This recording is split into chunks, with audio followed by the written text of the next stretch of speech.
So they say if you want the weather to change in Iceland, just wait for 5 minutes.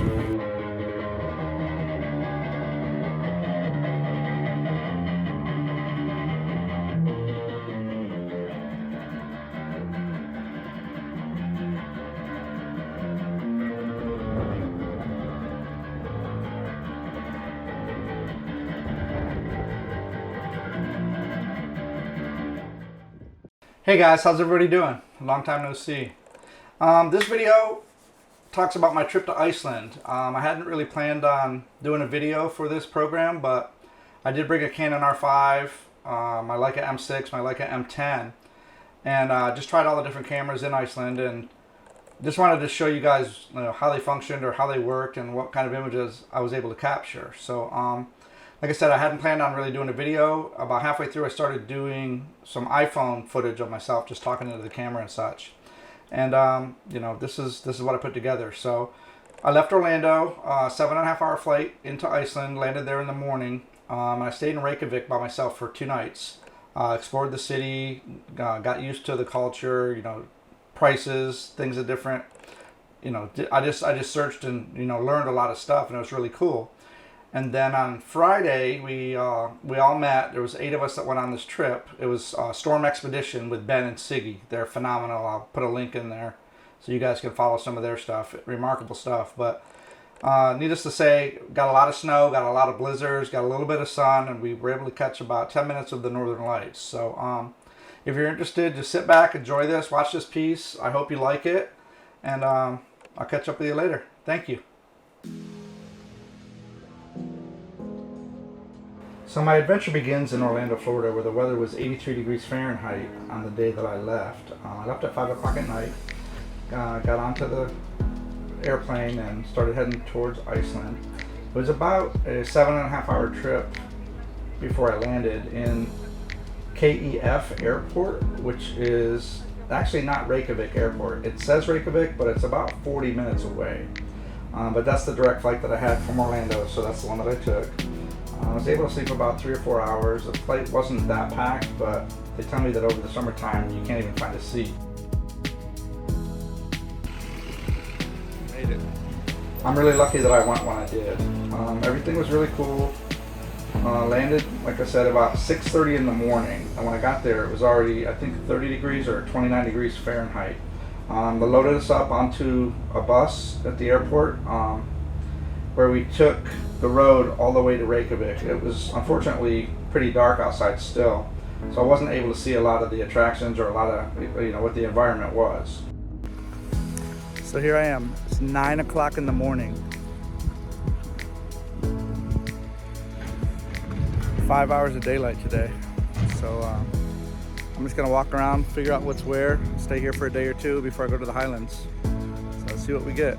So I knew it was going to be dark when I arrived, but I didn't realize it was this dark for so long. But that's okay. The weather was pretty nasty. There was a lot of snow starting to come in, and there was a cloud bank that was covering the whole city. It was blanketed, and it made for some kind of rough shooting conditions as far as lighting goes. I started out shooting the M6. I was able to get some decent shots for what it was. It was kind of moody, but overall, these shots turned out pretty decent. For the temperature, I was pretty happy for what I was able to get. A little bit later, the sun came out for, I don't know, 15-20 minutes, but it wasn't too long after that the storm started to come back again. So all day, all throughout this whole trip, it was sun, clouds, rain, blizzard, sun, clouds, rain, blizzard, and it was something that you just kind of had to get used to. It was actually kind of enjoyable. I mean, in Florida where I live, unless it's raining, it's always sunny and hot, and this was a treat. Actually almost 10 o'clock in the morning, and the sun is supposed to be coming up right now. We're at the famous Lutheran church, and it is snowing like mad, so don't know how many good shots I'm going to get here, but hey, it's worth a shot, and we're out here, right? So just before this trip, I'd been looking at a Leica M10. I was going to buy the 11, but I couldn't afford it. Tried to buy the 10 MP, what I think is M10P. Couldn't afford that either, so I was able to find a local guy that was selling his Leica M10. Met up with him at a gas station, and then I had this camera for maybe 2 weeks before I went on this trip. Still getting used to it, but it takes great images still. So here's a couple of the shots I was able to capture, and I'm pretty happy with the results.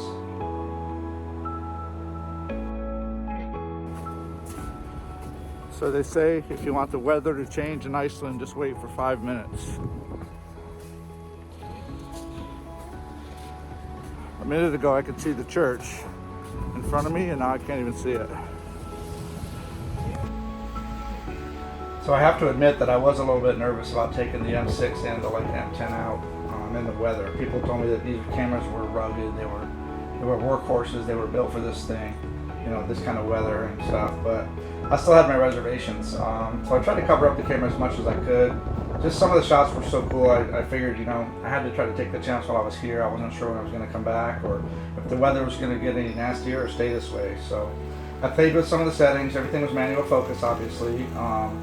And being an older gentleman, I don't have the best eyesight. So when I hit the shot sharp, I'm pretty excited.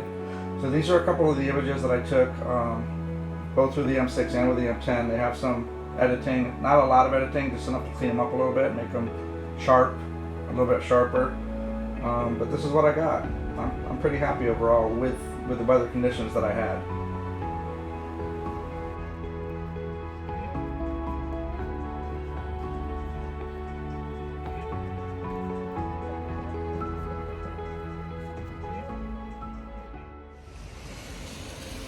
So day 2, I'm at the Harpa concert hall right now. The weather's warmed up considerably. It's 38 today. Just kind of seeing what kind of shots I can get. I came here yesterday, but you couldn't even see the mountains. It was pretty bad. So we're gonna start today, day 2, and see what we get. My second day in Reykjavik showed a little bit more promise. There was blue skies when I got up, but little did I know that was not going to last. I went down to the Harpa concert hall area, was able to see the mountains, was able to get some decent shots, but once again it was wintertime in Reykjavik, and the temperature fluctuated. Cameras did pretty well on this day. I tried to shield them as much as I could, keep them out of the cold, but you know, like I said, I didn't know what was going to happen. I figured I'd shoot heavy on these days and get as much as I can before they broke down. So pretty happy overall.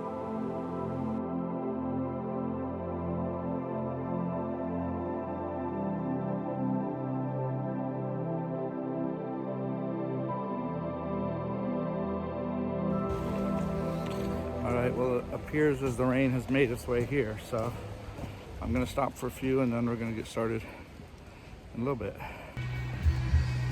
When I was in high school and college, I was doing a lot of skateboarding, a lot of surfing and that sort of stuff. Had a lot of punk rock tendencies as far as music goes. I used to go out to nightclubs all the time. I used to skate and thrash and do all that sort of stuff. It was really fun. I happened upon the Icelandic Punk Museum. You can't miss this place because the music is coming up out of the bottom of the street. You could hear it from a block or two away as you're walking up, and by the time you realize what it is, you see all this stuff. And if you're like me, interested, punk, you go down the stairs and read the signs, read the graffiti, read the stickers, and then I was amazed to walk into this joint. I think the cover was about $15 American.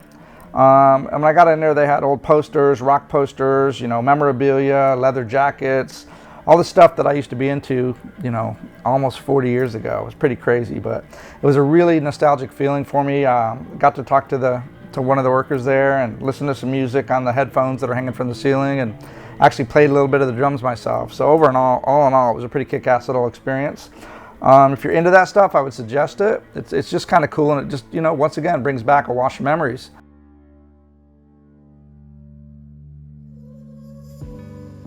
All right, so it's supposed to rain today, and I'm out trying to get as much footage as I can before it comes. It looks nice out right now, but like I said yesterday, the weather changes every 5 minutes here, so it's best to be prepared. So I'm down by the college right now. If you can look behind me, there's just streets and streets and streets. There's a lot going on. People are starting to move around. There's a lot more people here than there was yesterday. So let's see what we get. So though Reykjavik is the largest of the cities in Iceland, the population isn't much more, over 100,000 people total. It was a really unique experience. The thing that caught me off guard the most, I think, was the fact that it was quiet. There wasn't a lot of industrial noise, there wasn't a lot of construction, there wasn't airplanes flying overhead. It was just a very nice feeling. And something else was the architecture. the buildings were so different. There were so many colored buildings, so many different colored roofs. Everything was really bright. It just made you feel alive and made you feel like, you know, you wanted to be there. I fell in love with the city. I really did, and I can't stress it enough, just how cool it was. Every time you turned the corner, there was another great shot. There was always something to film. If I wasn't shooting film on the M6, you know, I would have shot a lot more video, but I wanted to get these still photos because they were just so unique. So when I was a young photographer coming up, I was actually going to college at the time, and I was on the sports editorial board for our newspaper. And I used to shoot skateboarding, used to shoot surfing, things of that nature, and I really liked adventure sports. Needless to say, over the past 30-40 years that I've been a pro, I look at a lot of photos, look at a lot of photographers, study a lot of books. I read a lot, and I just look at the photos and try to figure out, you know, how they were created. I work them backwards. I try to see where the light's coming from. I try to see how low the angle or how high the angle is on a certain shot. I try to check out the lighting and things of that nature, what lens they were using. So one of my favorite photographers that I recently discovered is a guy named Saul Leiter. Wasn't really famous. You'll have to do like a deep dive to look at some of his stuff, but he was one of the first guys back in the 70s and 80s to shoot color film, and everybody back then was still shooting, you know, 35mm black and white, and he kind of did this hidden. It was just recently, past 10 years or so, they discovered archives of his, and he's become one of the most popular photographers if you're into old, you know, black and white and color film. The stuff he did in the streets of New York was just amazing. But long story short, this brings me to a building I saw in Reykjavik when I was walking. I saw it on the first day, took some pictures, and it reminded me of a photo that Saul had done called The Postman. His shot was New York City, Coca-Cola signs, very big snowflakes. I mean, huge snowflakes coming down. And the vibe that I got in Reykjavik at this particular building, you know, kind of set me off and said maybe I could try to recreate that a little bit. I wasn't really able to do it as much as I wanted to, but it did spur some ideas and made me think about some other shots.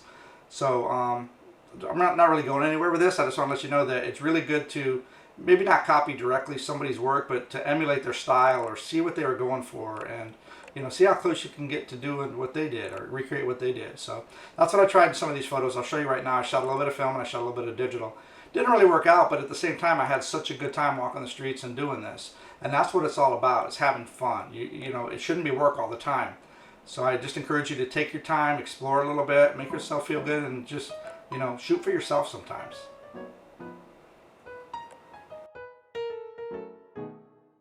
This building, it really reminded me of like a Norman Rockwell painting. If you don't know what that is, Google it.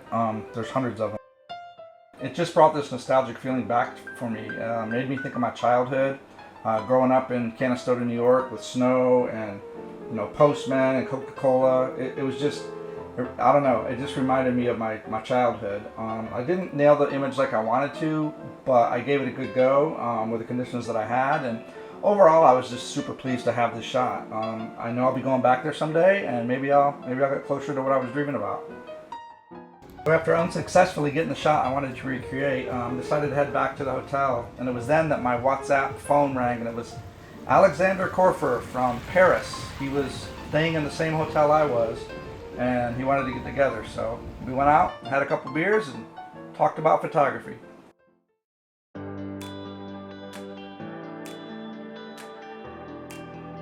The next morning was go time. It was Friday, and we were all to be picked up by taxi. We all met at a local gas station, and that's where Siggi Yarny and Benjamin Hardman were there to pick us up and tell us all about our storm expedition adventure that awaited us. Everyone seemed nice, and there was people from Norway, New York, Austin, Texas, Paris, like I said. Overall, it was a really good group, and you know, everybody felt like they were there for the same purpose, and we were going to have a really great time. So we loaded up the truck, and we started heading down the road towards our meeting place, which was going to be a hotel slash restaurant slash gas station. And it was then that the snow started coming down in buckets. It was kind of like a whiteout. Snow was coming down hard. You couldn't see the horizon. It was whipping. The wind was going crazy. And one of the guys stopped and said, "Hey, I want to go out and take a photo." I'm like, why not? That's what we're here for. So everybody jumped out for 2 minutes, and I felt like a human kite. The wind was so strong it blew me almost off my feet and down the road. But it was a fun time. So we finally made it to the meeting place, and we walked in. We were all going to sit down and eat, have our first meal, and kind of plan out our schedule for the day, map it out so he could show us where we were going. And man, it was just awesome. Some of the best food I've ever had for such a small place too. So it was awesome.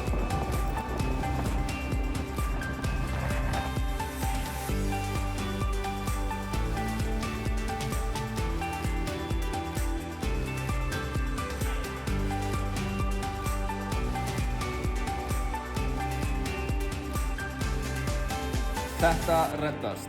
What does that mean? It means everything will be okay. We will get there eventually. So after gassing up and eating, we checked out the weather map, looked at the radar, and realized that, wow, this storm hasn't really even started. It's going to get worse. And that was not a good sign. So we talked about it amongst ourselves, talked about personal safety, and I guess we just decided that we were going to be stuck here for the night. Say that we were bummed is kind of an understatement. Everybody was there to shoot mountains and these great photos.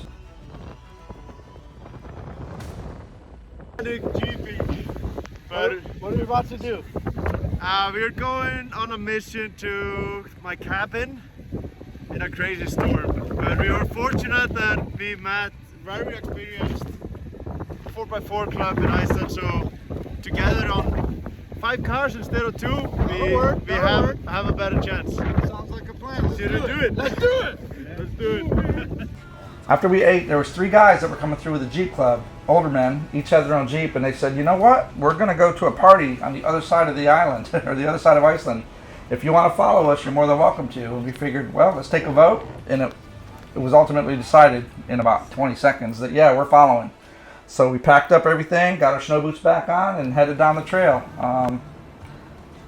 It got dark quick, like I said, but we were all in. Everybody was all in. It's not called Storm Expedition because there's no storm. It's called Storm Expedition because we want to go out and do this.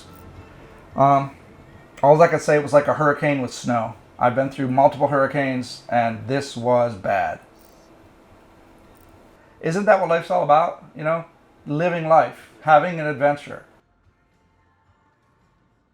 We're 3 hours into the trip and we got another 2 to go, but we're doing really well, making it in the middle of nowhere.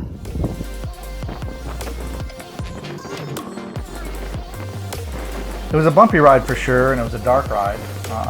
We had the yellow high beams, you know, the yellow fog lights on so that we can actually distinguish the snow from the horizon if there was even a horizon. But we got out a few times, walked down some really treacherous ice, kind of looked at, you know, what we had left to do, how much further we had to go.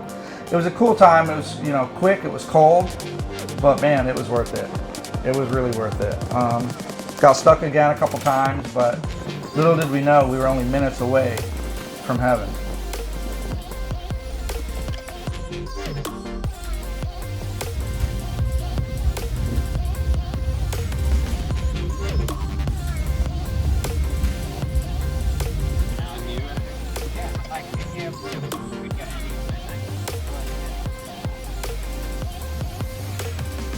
Pulling up to the cabin was an experience. It was like something, you know, I'd wanted for a long time. I saw pictures of this cabin on the internet.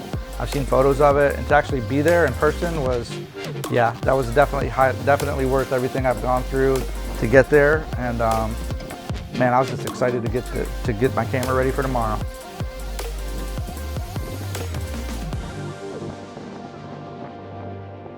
Allt fyrir söguna. What does it mean? Everything for the story. To create your own story, no matter what it is. I was lucky. So, and there's a trail. Yeah.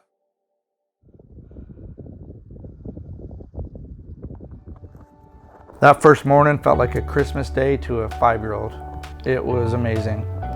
Everybody jumped up and ran to the window, and you know, we weren't looking for a reindeer or Santa, but man, we were just looking for a horizon. It was so bright, so white.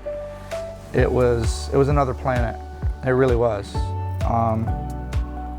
I really can't even describe it. I mean, you can look at the video here. I'll show you pictures later, but it was like an out-of-body experience. It was just a one-of-a-kind place. It was like a postcard.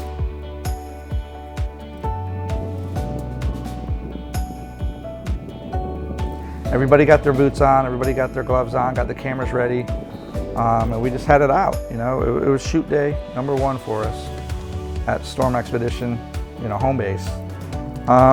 Drank some water, everybody ate breakfast, we packed up, loaded extra batteries, and we were on our way.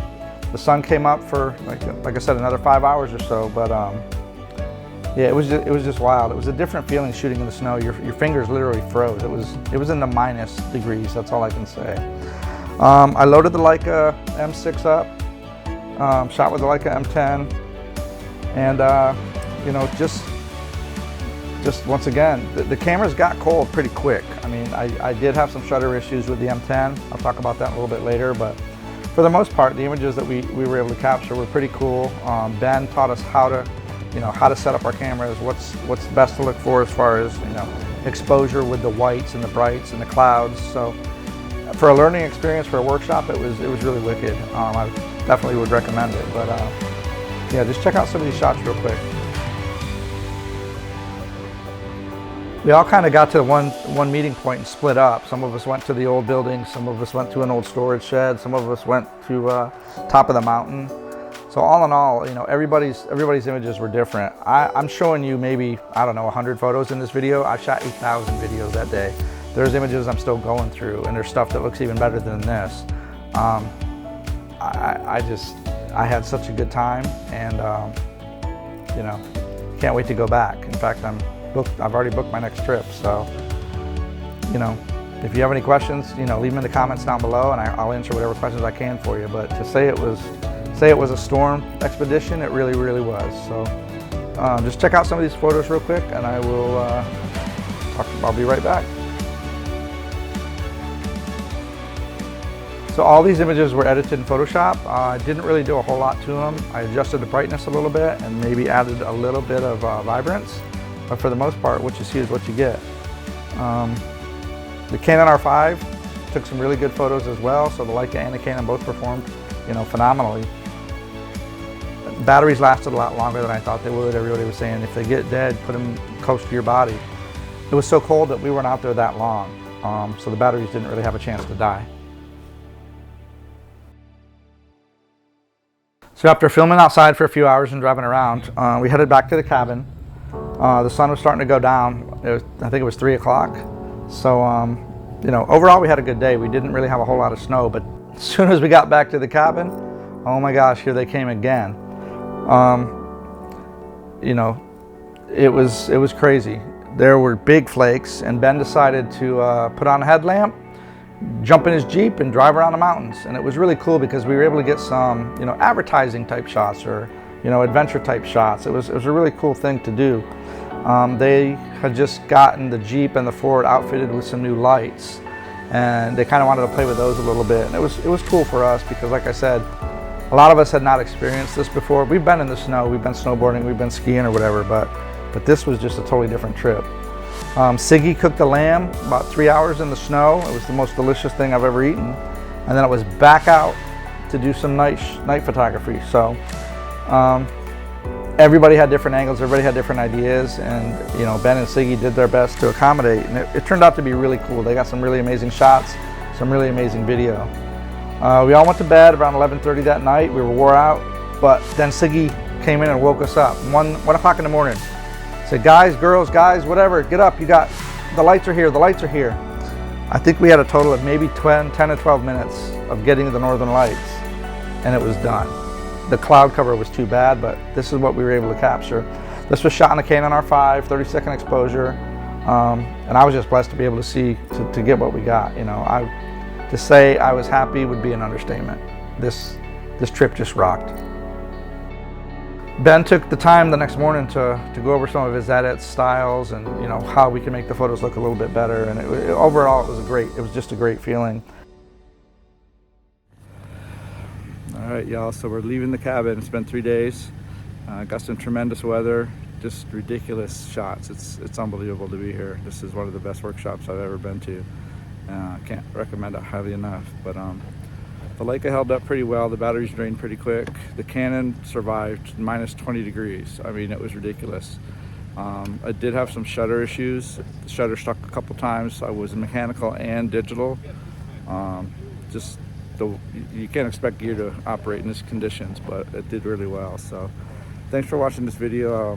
Here's some more pictures, and I hope you guys enjoy it. Follow me and like this, please. I just would love to do this again. So take care. So on the last day, we all woke up, had an amazing breakfast of this oatmeal with just everything thrown in it, like the kitchen sink. It was oh my man, so good, so good. But we decided to start heading back. We drove back, across the tundra. It was a little bit sunny, a little bit cloudy, a little bit sunny. Really cold, but I think it was minus 22 or minus 23 degrees on my phone. A place called Hella was one of the places we went through, so that kind of sets the tone. Alex was able to get his drone up, shoot some beautiful drone shots. Thanks, buddy. You got it. Yep. Success? Yep. How much does it cost to fly this? Only $19.99. Nick also did. He got some really great drone shots. So it was pretty cool. But we decided to head back. We started headed towards the geothermal. I don't know if it was a river, lake, but it was, more beauty. One thing that that I was kind of happy about is, everybody was wondering, are you going to break down? What if you break down? Are you going to die? Are you going to be worried? No, I'm not worried, man. These guys live here. They know what's going on. They know their vehicles, and obviously with them, it's always about safety. So we did have an issue where some snow got into a snorkel or something of that nature, and it kind of, to be safe, we decided to shut the trucks down. Siggi, Matthew, Nick, Ben, they all kind of got the toolkit out and started doing what they do. They started wrenching on this engine, and what better time for us to get a break, get some more photos than to run away to the top of the hill and get some shots. So that's what most of us did. We were there about a half an hour, but like I said, nobody was worried. We have radios. It was a good time. It was fun, and it was clear out. We weren't freezing. It was cold, but we weren't freezing. So all in all, it was a great adventure trip. And like I said, check out their website if you get a chance to. So as we trudged on back towards towards base camp, it did start snowing again, and once again it was another whiteout. It came out of nowhere. We just expected it, and by this point, where most people would be freaking out, we were kind of laughing, just having a good time.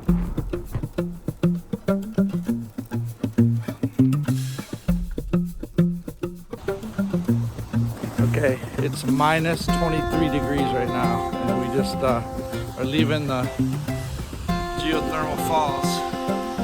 Tried to get a couple photos, but it's just too dang cold out here.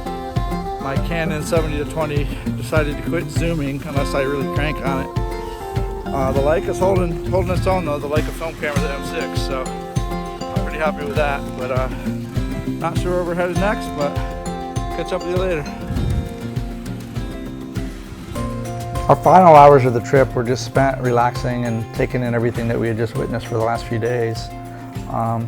The group was amazing. Everybody got along, like I said, fantastically, and we're still trying to stay in touch. We still follow each other. We like each other's photos, and this was for me personally, it was a once-in-a-trip lifetime. You're never going to recreate this magic. I'm sure I'll go back again and get some really cool shots, but just that family feeling and that comfort level with everybody. The joking, we all cracked up. We all told jokes. We all told stories, and that's what it's all about. That's what life is all about. So, I hope you guys get to feel this one day. I really do. It'd be a blessing if you get to, and just to share with each other. I hope you guys are doing this. It doesn't have to be on an adventure trip like this. If you're in your own backyard or in your own neighborhood, just, love on the people that you have there. Take pictures, have fun, learn from each other, try new things. That's what it's all about. Be different. Be different. So, yeah, it was just, man, makes you love life, doesn't it?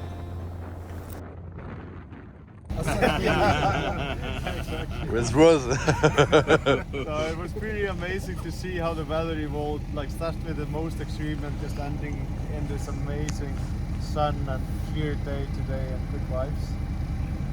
I really hope you enjoyed to get stormed. Yeah, they got totally stormed.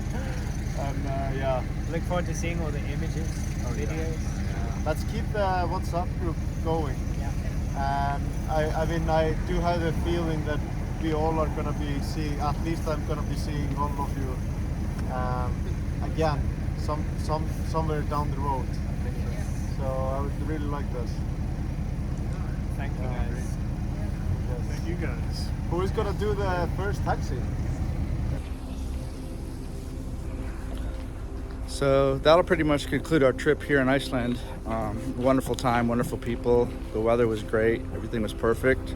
Cameras worked good. The Canon did freeze up a couple times, but it did work. My Leica M10 slowed down when it was taking photos, but it still took the photos. And then the film camera, as long as I was winding the film slowly, and when I rewound it, I had to rewind it like 3 times slower than what I normally do. But all the cameras seemed to work fine. The Leicas were good, the Canon was good. Hope to be back, and I appreciate you taking time to watch this video. Please subscribe and like if you would. I'm trying to kind of grow this channel so I have something to look forward to every couple of weeks and keep you guys happy. So thank you so much and take care of yourself. Happy shooting.